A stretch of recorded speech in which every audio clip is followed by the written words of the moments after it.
Bismillahirrahmanirrahim. Assalamualaikum warahmatullahi wabarakatuh. Alhamdulillah wassalatu wassalamu ala Rasulillah wa alihi wa sahbihi wa wala. Asyhadu an la ilaha illallah wahdahu la syarika lah wa asyhadu anna Muhammadan abduhu wa rasuluhu. Amma ba'd. Jemaah sekalian yang dimuliakan Allah, kaum muslimin muslimat yang saya hormati, kembali kita membaca hadis-hadis Nabi sallallahu alaihi wasallam dalam kitab kita Riyadhus Shalihin. Kali ini kita akan masuk dalam pembahasan tentang iyadatul maridhi wa tasyyi'ul mayyiti wassalatu 'alal mayyiti wa huduru dafnihi wal muqtu inda qabrihi ba'da dafnihi. Bab tentang anjuran untuk menjenguk orang yang sakit dan mengikuti pemulasaratan jenazah, menyolatinya, menghadiri penguburannya, serta berdiam sejenak setelah proses penguburan. Baik, bab pertama tentang iyadatul marid, anjuran untuk menjenguk orang yang sakit. Qala al-mu'allif rahimahullah, al-mu'allif rahimahullah berkata, wa 'an al-Bara' bin 'Azib radhiyallahu anhuma qala amarna Rasulullah sallallahu alaihi wasallam bi iyadatil marid. Rasulullah sallallahu alaihi wasallam memerintahkan kepada kami untuk menjenguk orang yang sakit. Dan ini diantara adab Islam, ketika ada seorang yang sakit, maka yang sehat dianjurkan untuk menjenguknya. Dan ini menunjukkan pula anjuran untuk peduli pada sesama di antara jamaah, ya, untuk perhatian satu sama yang lainnya, apalagi dalam satu masjid, ya. Terkadang si fulan nggak hadir, kemana yang nggak hadir? Jangan-jangan dia sakit. Ada anjuran untuk mencari tahu tentang keadaan jamaah yang memang aktif terlihat di masjid, kemudian tiba-tiba nggak ada. Kalau memang dia sakit, maka dijenguk. Baik. Jemaah sekalian yang dimuliakan Allah, hal ini agar jangan sampai terjadi seorang meninggal dalam keadaan tidak diketahui, ternyata sudah 2 hari atau 3 hari meninggal. Ini kurang baik yang seperti ini, ya kan? Apalagi ikatan sama muslim adalah ikatan yang kuat, ya, sehingga ketika ada saudaranya yang nggak terlihat gitu, lalu resah dia, gimana dia resah gitu. Dan ini bukan hal yang sia-sia. Hal semacam ini justru dianjurkan,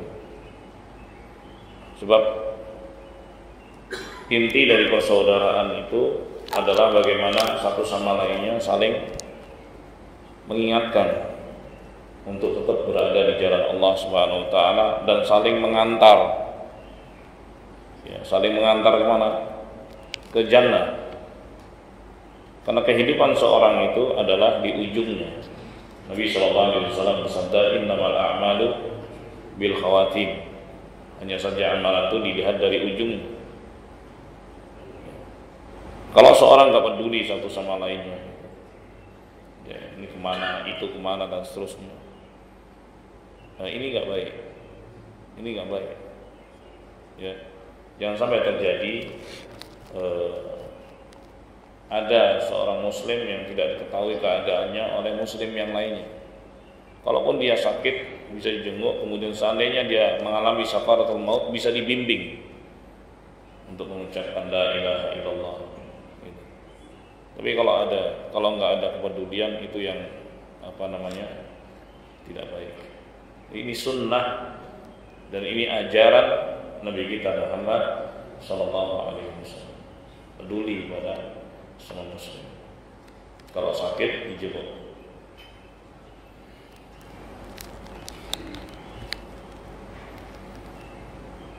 Kemudian Nabi Sallallahu Alaihi Wasallam memerintahkan juga wattiba'il janaiz,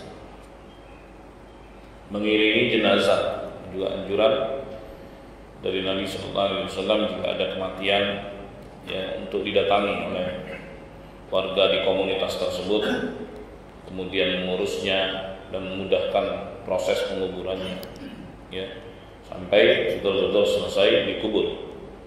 Dan ini merupakan perintah Rasulullah Sallallahu Alaihi Wasallam. Kemudian wa tashmitil atis, mendoakan orang yang bersin ya apabila dia menyebut nama Allah.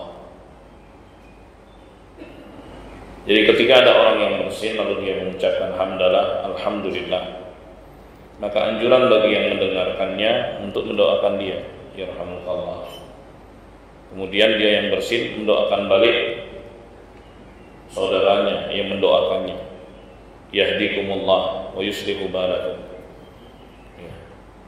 Yarhamukallah artinya semoga Allah merahmatimu.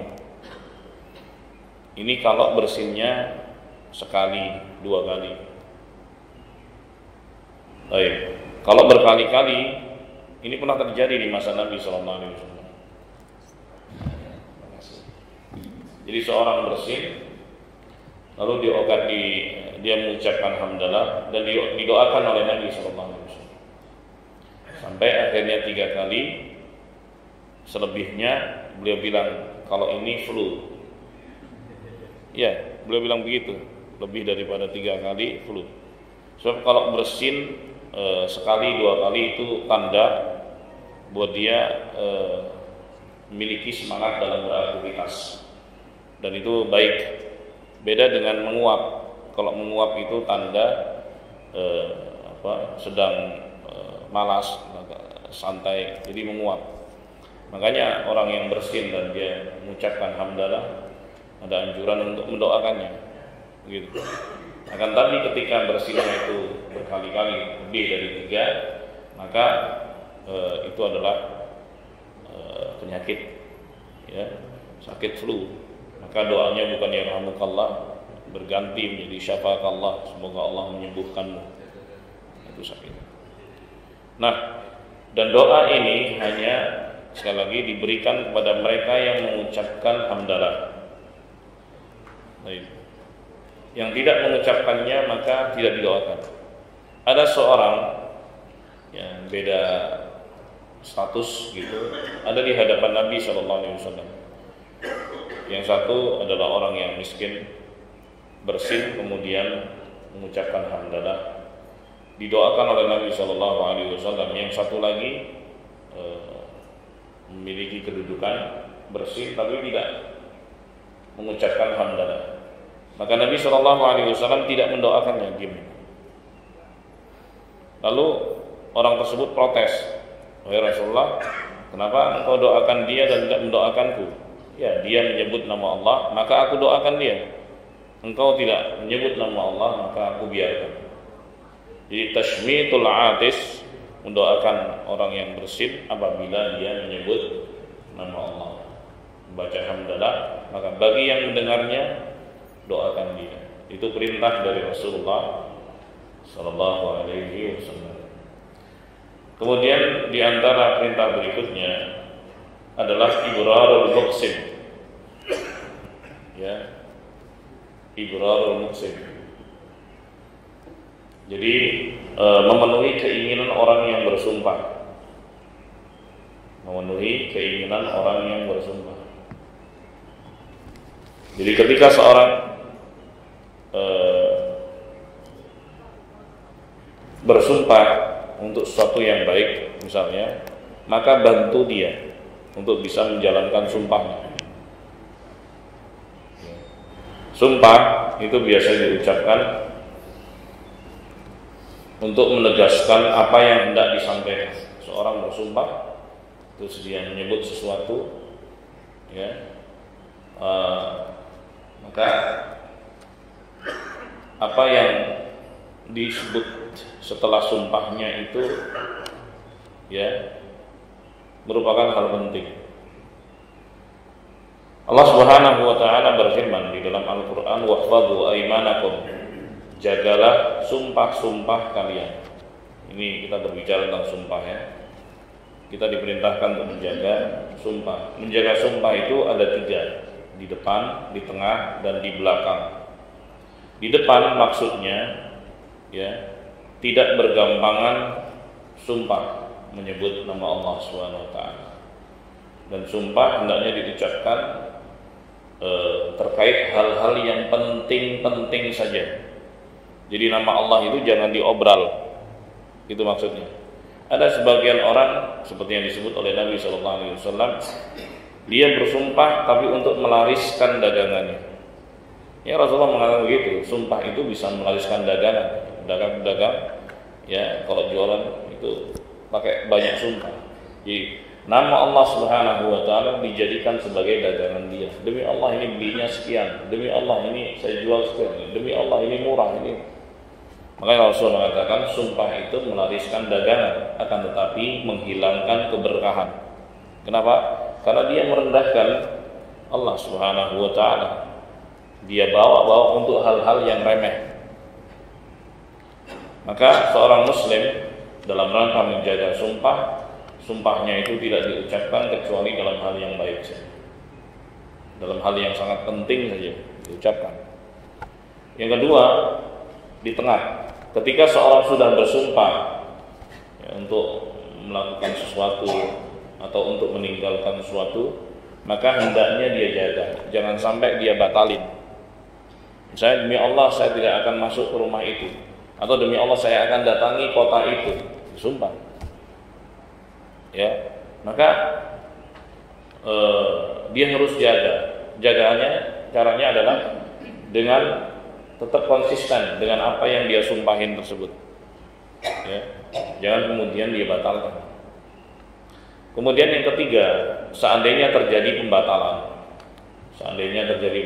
maka hendaknya dia iringi dengan membayar denda, kafarah.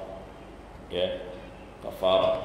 Karena Nabi SAW juga pernah mengatakan, apabila seorang bersumpah atas sesuatu dan dia melihat ada yang lain yang lebih baik daripada yang dia sumpahin, maka dia bisa batalin dan dia datangi sesuatu yang lebih baik tersebut. Nah, dalam proses pembatalan tersebut hendaknya dia membayar kafarah atau denda, memberi makan 10 orang miskin atau memberikan baju kepada mereka, umumnya sih memberikan makan, ya, karena itu yang paling mudah. Jemaah sekalian yang dimuliakan Allah, nah, ini perintah dari Allah untuk menjaga sumpah. Nah, ketika seorang bersumpah untuk sesuatu yang baik, ya, di hadapan saudaranya tahu sumpahnya tersebut, maka saudaranya itu dianjurkan untuk membantu dia, ya, menguluskan atau memenuhi sumpah yang sudah diucapkan. Namanya ibrarul muqsim. Ya, ibrarul muqsim, ada anjuran bagi seorang yang mendengar sahabatnya atau temannya bersumpah untuk suatu kebaikan, maka dia dianjurkan untuk membantu dia. Nah, jadi itu yang keempat. Yang kelima dari perintah Rasulullah SAW adalah wa nasrul mazlumi, yaitu menolong orang yang terzalimi. Ya, menolong orang yang terzalimi. Jemaah sekalian yang dimuliakan Allah, apabila seorang punya kapasitas, punya kemampuan untuk membantu orang yang terzalimi, bantulah, ya, bantulah dengan semaksimal mungkin sesuai dengan kemampuan tentunya. Nabi Shallallahu Alaihi Wasallam pernah mengatakan, unsur akhaka zaliman au madluma, bantulah saudaramu dalam keadaan terzalimi atau dalam keadaan zalim. Lalu para sahabat heran, ya wajar wahai Rasulullah, kita bantu orang yang terzalimi, bagaimana membantu orang yang zalim? Kata Rasulullah, membantu orang yang zalim adalah memegang tangannya supaya dia tidak melakukan kezaliman. Jadi mencegah dia untuk tidak melakukan kezaliman. Nah, di antara yang sedang terzalimi sekian lama adalah bangsa Palestina. Ya, kita tahu mereka ini punya jasa besar terhadap kita Indonesia. Bahkan Palestina merupakan negara pertama yang mengakui kemerdekaan Indonesia. Bahkan sebelum kemerdekaan itu sendiri diproklamirkan tahun 44, mereka sudah memviralkan ya, bahwa Indonesia akan merdeka karena direncanakan akan mendapatkan hadiah kemerdekaan dari Jepang. Ternyata Jepangnya dihajar, kalah perang, dan aturan internasional kalau jajahan itu atau negara penjajah itu kalah, maka jajahan akan kembali kepada penjajah sebelumnya. Itu akan direbut kembali oleh Belanda. Baik. Maka sebelum itu terjadi ada proklamasi 17 Agustus dan dikuatkan lagi oleh bangsa Palestina bahwa kita ini adalah negara merdeka. Mereka yang perjuangkan itu di dunia internasional, jadi kita punya utang jasa pengakuan luar biasa. Nah sekarang gantian mereka dalam kondisi berat, ya, kaum muslimin banyak di sana, apalagi di sana ada Masjidil Aqsa, maka wajib bagi kita untuk memberikan bantuan sesuai dengan kemampuan. Yang sekarang yang paling mudah adalah dengan berdoa, yang memberikan doa-doa untuk mereka, memanjatkan doa kepada Allah Subhanahu wa taala agar Allah memberikan pertolongan kepada kaum muslimin yang ada di sana dan membebaskan mereka dari penjajahan Israel. Nah itu dalam rangka menjalankan perintah Nabi Muhammad SAW adalah nasrul maghlub, menolong orang yang terzalimi. Ya, menolong orang yang terzalimi. Ya, memang di dalamnya ada faksi-faksi, kita nggak masuk ke situ karena masalah politik itu pelik sekali. Yang pasti bangsa tersebut sedang dalam kondisi yang tidak baik, terpuruk. Ya, maka minta kepada Allah Subhanahu wa taala agar Allah memberikan pertolongan kepada mereka. Jadi ini merupakan perintah Rasulullah SAW untuk menolong orang yang terzalimi, dan terzalimi itu luas sekali. Ya. Siapapun yang tidak mendapatkan haknya, kemudian haknya terlanggar, maka dia terzalimi, maka bantu dia. Lalu berikutnya kata Al-Bara ibn Azib radhiyallahu anhu, wa ijabatid da'i, dan mendatangi undangan. Jadi ketika ada orang yang mengundang kita untuk suatu acara yang baik, maka wajib untuk didatangi. Ya, wajib untuk didatangi. Dan yang keempat, yang ke-7 adalah ifsha'is salam. Nabi SAW memerintahkan kita untuk menyebar dan menebar salam. Bahkan Abdullah ibn Umar radhiyallahu taala anhu setelah mengetahui perintah untuk menyebarkan salam, maka beliau praktekkan itu dengan mendatangi kumpulan-kumpulan manusia seperti di pasar misalnya. Dia pernah mengajak sahabatnya, yuk kita ke pasar. Ngapain? Belanja? Enggak. Jualan? Enggak. Terus ngapain? Ya kita ngucapin salam aja. Sampai sebegitunya. Karena itu adalah ibadah, menebar salam. Karena Rasulullah memerintahkan untuk menebar salam.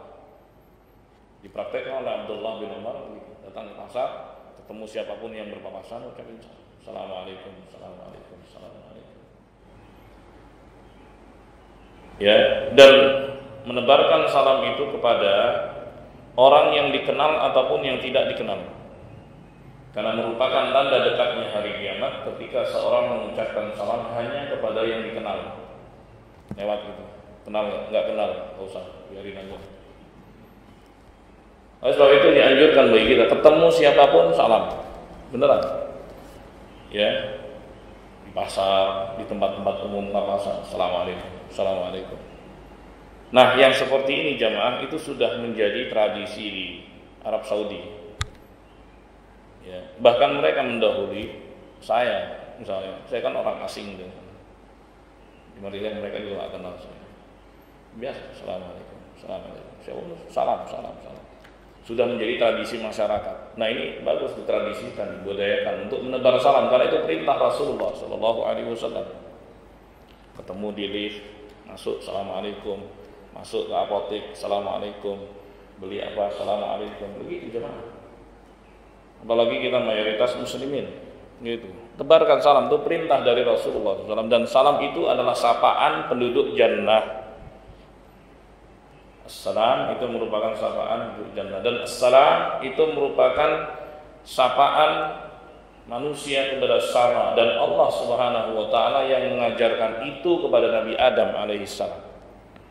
Sebagaimana hadis Nabi sallallahu alaihi wasallam, setelah Allah menciptakan Adam alaihissalam, kemudian Allah perintahkan kepada Adam untuk mengucapkan salam kepada para malaikat yang sedang duduk. Ya. Lalu Allah Subhanahu wa taala katakan bahwa itu adalah sapaan di antara kalian. Ada mengucapkan Assalamualaikum, kemudian mereka menjawab Assalamualaikum warahmatullahi. Begitu. Lalu bagaimana kalau di hadapan di situ ada muslim, ada non muslim, tetap ucapkan salam karena Nabi SAW pernah mendatangi sebuah kumpulan orang gitu, di situ ada muslimin, sebagiannya lagi adalah non muslim, dan yang beliau ucapkan adalah Assalamualaikum. Hanya itu, nggak ada tambahan lain. Ya, selamat ini, selamat itu, ya apa itu nggak ada. Salam aja, Assalamualaikum. Ya, misalnya di meeting gitu ada beberapa non muslim, ada muslim itu salam Assalamualaikum warahmatullahi wabarakatuh, langsung sampaikan. Baik. Adapun secara khusus kepada non muslim, maka nggak boleh kita mengawalinya. Nabi sallallahu alaihi wasallam mengatakan la tabtadi'u al-yahuda wan nasara bisalam. Ya. Atau la tabtadi'u al-yahuda la tabtadi'u ahlul kitab bisalam. Janganlah kalian mengawali mengucapkan salam untuk al-yahud wan nasara. Ya. Wa idza sallama 'alaikum faqulu wa 'alaikum. Tapi apabila mereka mendahului kita mengucapkan salam, karena memang hidup di tengah kaum muslimin, jadi mereka terbiasa dengan kalimat-kalimat seperti ini. Assalamualaikum, insyaallah, alhamdulillah. Non muslim kan ikut-ikutan juga. Bahkan ada sebagian mereka yang hafal surat-surat pendek di juz amma bahkan, karena sering mereka dengar itu. Bahkan kalimat adzan lebih mereka sukai daripada yang lain, karena mereka tinggal di sekitar kita gitu kan. Nah, kalau mengawali salam pada mereka nggak boleh, tapi ketika mereka mengucapkan salam kepada kita, kata Rasulullah, wa'alaikum, ucapkan wa'alaikum. Nah, jemaah sekalian yang dimuliakan Allah, di antara faedah menebar salam adalah ketertautan hati. Jadi hati akan saling cinta, tumbuh benih-benih cinta, di antara kaum muslimin. Nah, itu tadi hadis yang pertama dalam bab ini. Jadi ada 7 perintah Rasulullah SAW, di antaranya adalah menjenguk orang yang sakit. Qala rahimahullah, berikutnya, wa an Abi Hurairah radhiyallahu anhu anna Rasulullah sallallahu alaihi wasallam qala haqqul muslimi 'alal muslimi khamsun. Kata Rasulullah sallallahu alaihi wasallam, hak seorang muslim atas muslim yang lain. Jadi hak seorang muslim yang harus ditunaikan oleh muslim yang lain saudaranya. Apa itu? Ada 5. Raddus salam. Ya, raddus salam yaitu salamnya itu dijawab. Itu hak seorang muslim. Jadi misalnya seorang muslim ucap assalamualaikum, yang dengar jangan diam aja, jawab. Itu perintah. Menebar salam itu bersifat anjuran, menjawabnya hukumnya wajib. Jadi kalau ada orang disalami walaupun nggak kenal, waalaikumsalam, jangan bilang siapa kamu, salam-salam gitu. Jawablah gitu, walaupun nggak kenal. Begitu aturannya. Baik. Dan bagi orang yang menebar salam, jangan khawatir juga nggak dijawab. Jangan khawatir bentar nggak dijawab salam. Biarin aja, ucapin aja salam. Kalau nggak dijawab, yang jawab adalah siapa? Malaikat. Dijawab salamnya oleh para malaikat. Nah, sekarang bagi mereka yang disalami, ya, merupakan kewajiban bagimu untuk menjawab salam, dan itu merupakan hak saudaramu yang harus engkau tunaikan. Rasulullah mengatakan hak seorang muslim adalah raddus salam. Salamnya itu dijawab, jangan didiemin. Ini secara umum ya, secara umum. Tapi kalau ada kasus-kasus tertentu karena ada pelanggaran-pelanggaran, itu bisa saja salamnya nggak dijawab.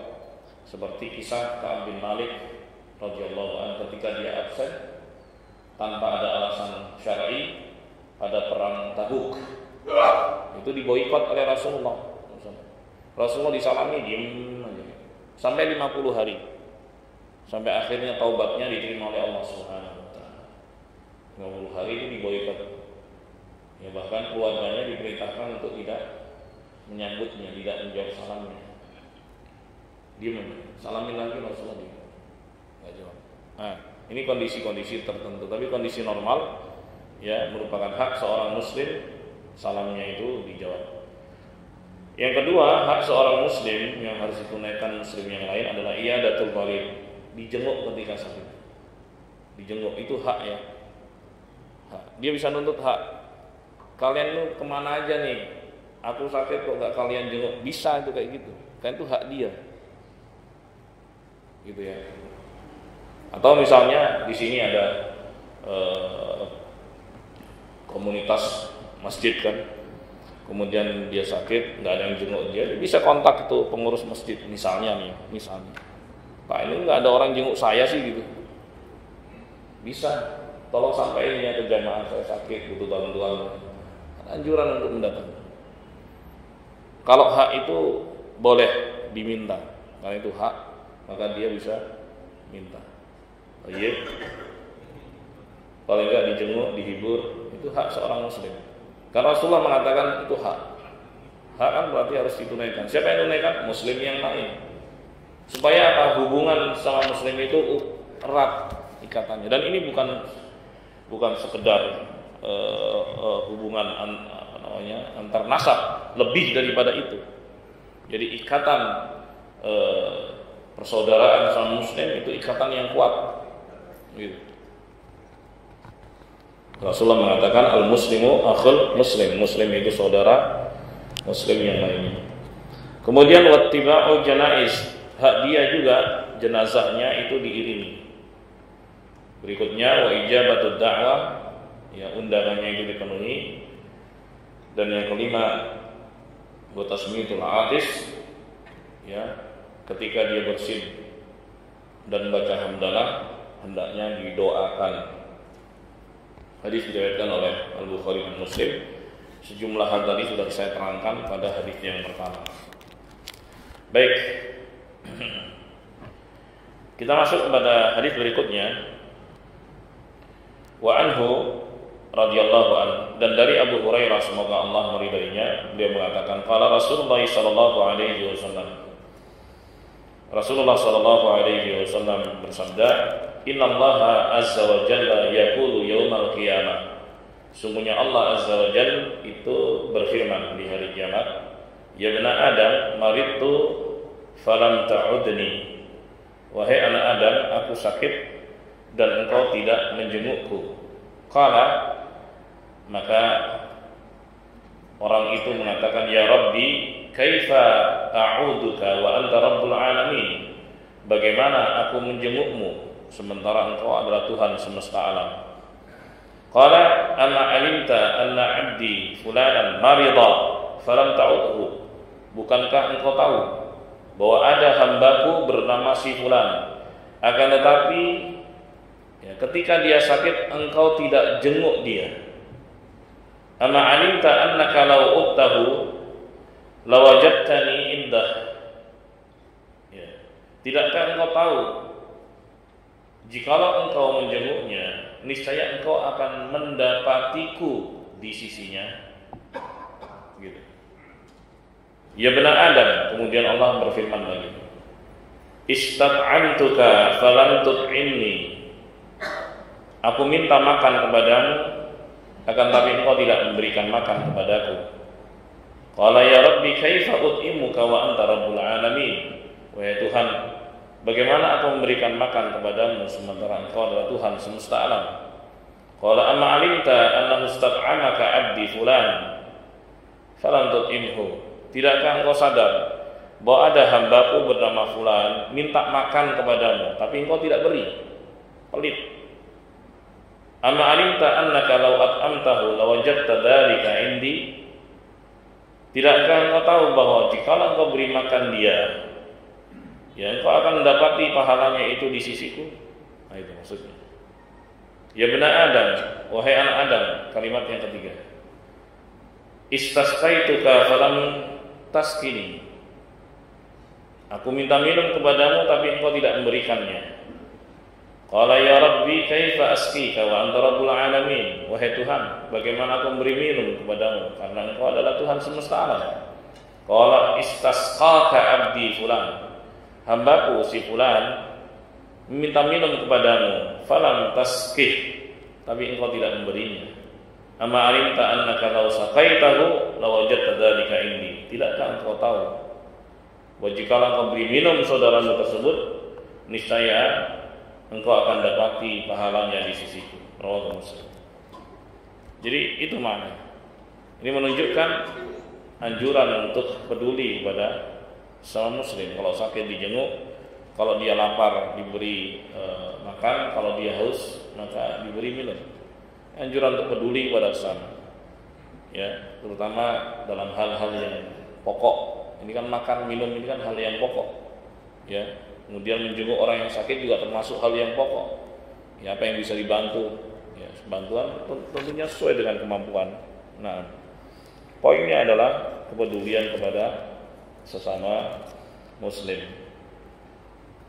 Qala rahimahullah. Wa an Abi Musa radhiyallahu anhu qala qala Rasulullah sallallahu alaihi wasallam udul marida wa at'imul ja'i'a wa fukkul 'ani. Rawahul Bukhari. Dari Abu Musa al-Asy'ari, semoga Allah meridainya, beliau mengatakan Rasulullah sallallahu alaihi wasallam bersabda, jenguklah orang yang sakit, berbagilah makan kepada orang yang lapar, dan bebaskanlah tawanan. Hadis diriwayatkan oleh Al-Bukhari. Ini juga merupakan adab-adab Islam, ya, yang dianjurkan oleh Nabi sallallahu alaihi wasallam kepada kaum muslimin.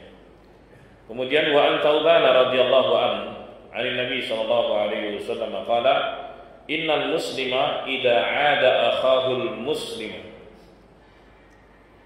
lam yazal fi khurfatil jannah. Masyaallah. Hatta yarji'. Baik, ini keutamaannya insyaallah. Qila ya Rasulullah wa ma khurfatul jannah? Qala janaha. Rawahu Muslim.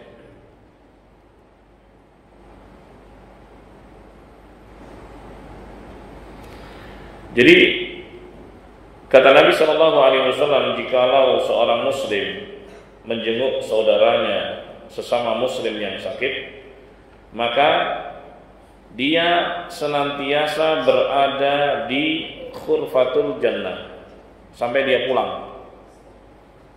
Lalu ada yang bertanya, wahai Rasulullah, khurfatul jannah itu apa? Ya, khurfatul jannah adalah janaha. Baik. Janaha artinya berada di kebun-kebun ya yang banyak buah-buahannya di jannah. Jadi ketika seorang menjenguk saudara yang sakit, ya, dia itu berada di jannah, kebun-kebun yang terdapat di dalamnya buah-buahan yang sangat banyak. Masya Allah. Jadi ini keutamaan untuk menjenguk orang yang sakit. Qala rahimahullah, An Ali radhiyallahu anhu qala sami'tu Rasulullah sallallahu alaihi wasallam yaqul ma min muslimin ya'udu musliman qudwatan illa shalla alaihi 70,000 malakin hatta yumsi. Kata Rasulullah SAW, tidaklah seorang muslim yang menjenguk muslim lainnya di pagi hari melainkan akan bersolawat untuknya 70.000 malaikat sampai sore. Jadi dia disolawatin sama malaikat. Yang nyolawatin malaikat lagi. Solawat itu artinya doa. Ya, solawat itu artinya doa. Jadi para malaikat itu berdoa kepada Allah Subhanahu wa taala agar Allah melimpahkan kebaikan kepada orang itu. Itu makna solawat. Ya. Doa. Jadi menjenguk orang sakit di pagi hari 70.000 malaikat mendoakan dia. Masya Allah. Sampai sore. Dilakukan pagi hari sampai sore doain malaikat. Ini tentunya menyemangati kita ya. Kalau ada yang sakit jenguk lah. Walaupun sakit-sakit apa gitu, jenguk lah. Tanya kabarnya. Yang penting absen dari masjid, tanya kenapa absen. Ini adalah oh gitu. Ya udah, dia berharap apa? Berharap kebaikan tadi gitu. Oh nggak apa-apa kok, dikit aja. Iya, alhamdulillah. Tapi dia berharap sebagaimana yang dijanjikan Nabi SAW, sebagaimana diberitahukan Nabi SAW. Bukan berharap dari sahabatnya atau saudara, enggak. Jadi betul-betul motivasinya tadi ingin mendapatkan kebaikan-kebaikan tadi yang disebut oleh Nabi SAW. Ya kan? Masya Allah. Coba sekalian yang dimuliakan Allah. Terus wa in 'adahu 'ashiyatan illa shalla alaihi 70,000 malakin hatta yusbih. Kalau dia jenguk saudaranya itu di malam hari, ya, maka dia akan disolawati oleh 70.000 malaikat sampai subuh, sampai pagi. Kalau malam, masya Allah. Wa kana lahu kharifun fil jannah, ya, dan baginya kharif sejumlah buah-buahan yang masak yang sudah disiapkan untuk dia di jannah. Masya Allah. Jadi Allah sudah siapin hadiah pemberian buat dia di jannah ketika dia menjenguk saudaranya yang sakit. Gitu. Apalagi di saat-saat orang itu hanya peduli kepada materi gitu ya. Kadang-kadang hal ini sepelekan, hal-hal semacam ini. Gitu. Jangan sepelein. Ya, jangan sepelein. Kalau memang masih bisa ditelepon, telepon. Tapi kan nggak setiap orang bisa telepon karena ada sakit yang nggak bisa dia pegang handphone gitu. Nggak bisa telepon apa kabar. Jadi nggak kelihatan kemana gitu. Itu aja udah bagus. Ya kan? Baik. Oh, saya absen karena nggak bisa keluar, entah encok apa. Karena kalau orang tua kan gitu kan ya. Itu datangi. Walaupun sekedar sakit apa itu datangi. Yang diharapkan tadi nih, janji-janji dari Nabi SAW itu yang diharapkan. Berharap itu. Masya Allah. Dan juga perintah beliau Sallallahu Alaihi Wasallam. Baik. Berikutnya wa an Anasin radhiyallahu anhu, ini merupakan hadis terakhir. selesai satu bab, pas waktunya ya. Sisanya tanya jawab. Wa an Anas radhiyallahu anhu qala kana ghulamun yahudiyyun yakhdumu an-nabiy sallallahu alaihi wasallam. Ya. Dahulu ada pemuda Yahudi menjadi pembantu Nabi SAW. Jadi ternyata pegawai Rasulullah itu ada yang non Muslim. Boleh nggak memperkerjakan non Muslim? Boleh. Ini Rasulullah punya pegawai non Muslim Yahudi. Ya, jadi Muslim atau non Muslim. Kalau dia profesional, sementara tenaga kerja Muslim belum ada yang profesional, ya nggak apa-apa.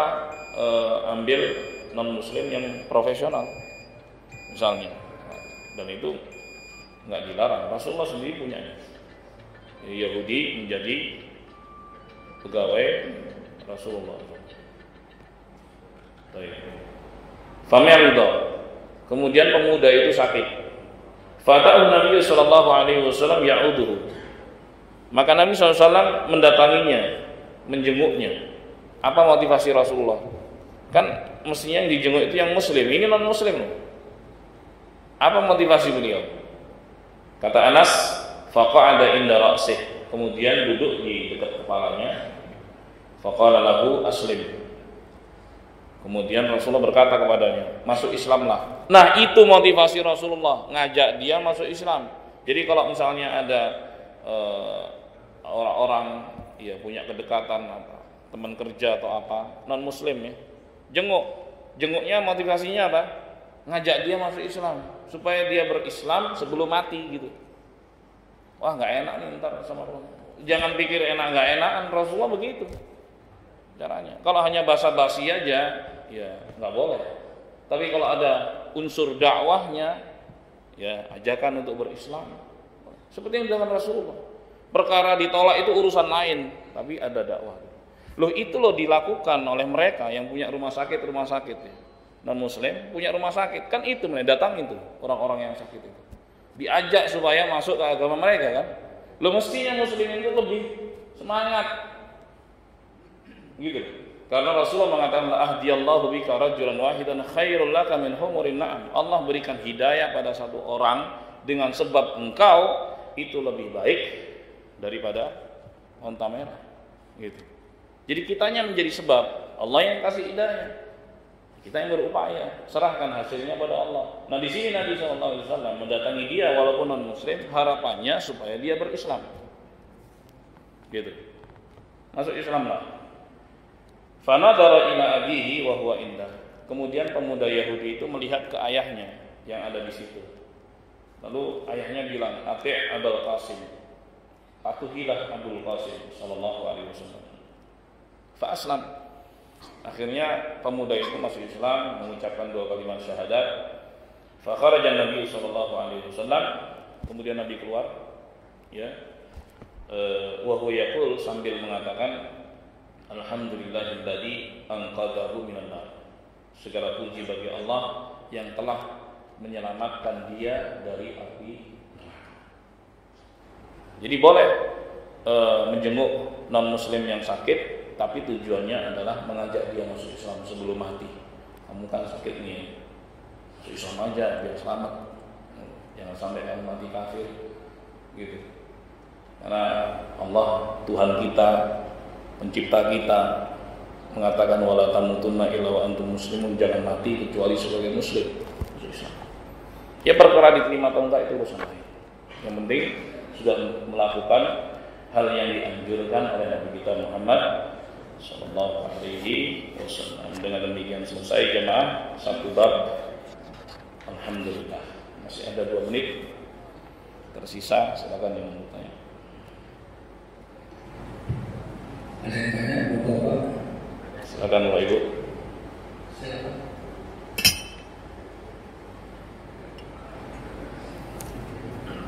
Ada. Yang mana ya? Oh ya, silakan. Silakan. Bismillah.